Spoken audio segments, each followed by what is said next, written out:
En esta etapa de nuestro estudio lo que vamos a estudiar es la primera clasificación temperamental.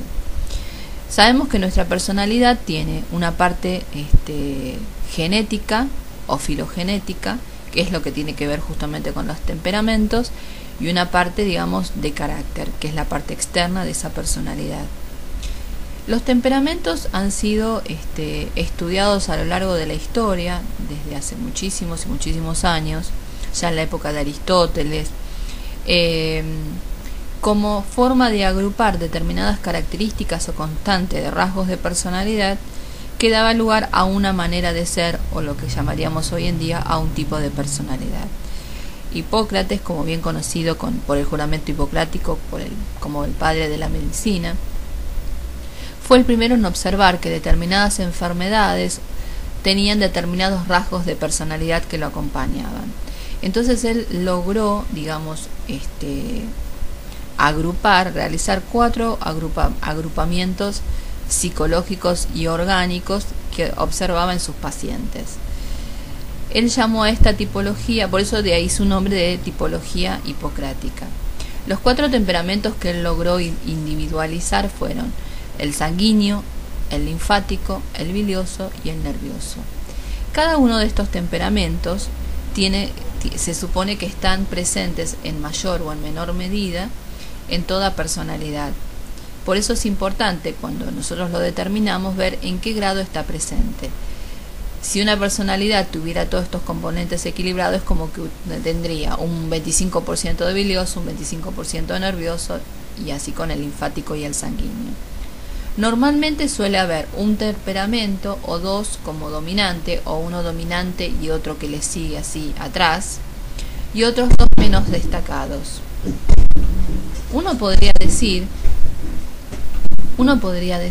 que un temperamento es significativo cuando predomina en un 30-40% y más, todavía mejor en esto, sobre el resto.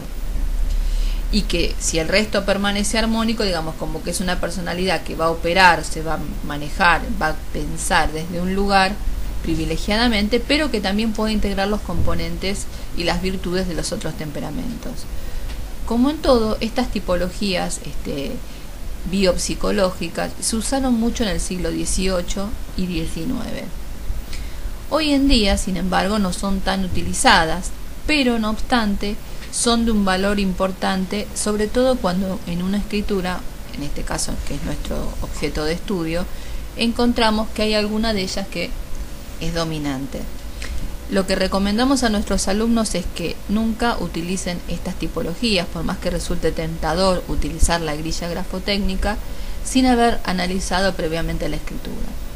Por un lado, porque es un complemento del análisis grafológico de base, que es los 8 aspectos, la firma, la rúbrica, los gestos tipo, trazos iniciales y trazos finales, y las letras reflejas significativas o de mayor confiabilidad, como son la letra T, la letra D, la S, la T, la G, y otras que después verán como la M, la I, la R, que son letras que tienen bastante confiabilidad en cuanto a lo que se ha asociado a ellas. Comentando un poquito esto de los temperamentos, ¿qué quiere decir esto que es genético? Quiere decir que esto nace y se transmite a través de la herencia genética de cada uno, o sea, cada uno de nosotros hemos traído estos temperamentos desarrollados en mayor o menor medida. Es interesante que cuando a veces hay un predominio, se identifican rápidamente en la personalidad, en los gestos, estos rasgos. Comentando un poquito cada uno, por ejemplo, comencemos con el temperamento sanguíneo. Como su nombre parece asociarlo, obviamente generalmente estuvo asociado en su origen a todo lo que serían las personalidades que suelen sufrir trastornos cardíacos o cardiovasculares o cardiorrespiratorios, ¿sí? Justamente con un perfil que hoy llamaríamos en la psicología moderna de estructura de personalidad tipo A, en donde lo emocional es muy fuerte y la posibilidad para regular los estados afectivos y de impulsos es menor, porque la persona se lleva más por lo que siente y por sus pasiones antes que por sus razonamientos o reflexiones. Es por ello que en el sanguíneo, digamos, a nivel psicológico vemos un predominio de una personalidad extrovertida que tiene mucha necesidad de lo social, digamos. Por eso son temperamentos sociables por excelencia. Es también importante que cada vez que analicemos el predominio de un temperamento, nos fijemos por qué rasgos. Por ejemplo, si nosotros tomamos la tablita que está detallada al final como grilla grafotécnica de temperamentos hipocráticos, vemos que en el sanguíneo hay 29 signos. De estos 29 signos, analicemos un poquito cada uno. Dice, escritura grande, ancha, curvácea, adornada, complicada, rápida, movida, línea ascendente, bueno, por nombrar algunos. ¿Cómo debemos proceder? Nosotros tomamos una letra, ¿sí?, la que estemos analizando, y lo que vamos a ver allí es en qué medida está presente este signo. Por eso recomendamos que mínimamente siempre lo que analicemos de cada letra parta todas las inferencias, porque de acá en más también ya vamos a trabajar más por áreas más en profundidad, como la emocional, la intelectual, bueno, lo veremos después, pero que siempre tengamos el análisis grafotécnico, esto es saber qué tamaño tiene, qué inclinación tiene, qué dirección tiene, o sea, todo lo que es la grafotecnia básica de cada aspecto. Con esos datos rápidamente completaríamos esta tabla. Por ejemplo, en el sanguíneo tomemos la escritura que ponemos como ejemplo, acompañando a este video. Componentes de sanguíneo de esta escritura. Grande no es, al contrario es una letra muy pequeña.